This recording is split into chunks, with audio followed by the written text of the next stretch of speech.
doux réconfort qu'une présence de veilleuse, si calme dans la chambre et l'air dévotieuse.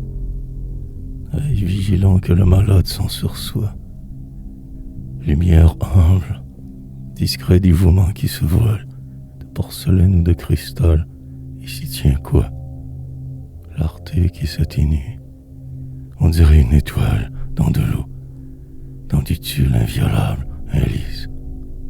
On dirait une hostie en feu dans un ciboire. Elle a l'air si lointaine et comme de jadis.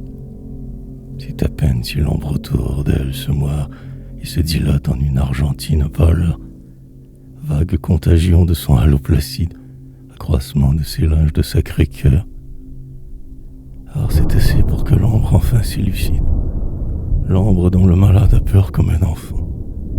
Car dans la chambre où naît cette clarté recluse, il semble qu'un peu d'éclair de lune s'infuse. L'ombre d'abord dans les angles noirs se défend, mais bientôt elle cède en de minimes luttes. La veilleuse empiète, élargit ses volutes, et la chambre gagne est plus claire au milieu. Lors le conflit s'achève en fantasmagorie. Reflet des meubles, vol d'ombre trop agrandi, charbonnant le plafond d'un vague camail.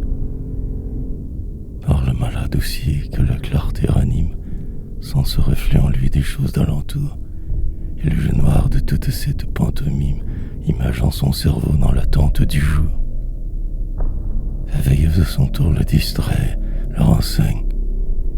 Lueur faible, c'est son espoir de guérison, ce qui reste de se sentir dans la maison. Mais quelle peur que tout à coup elle s'éteigne.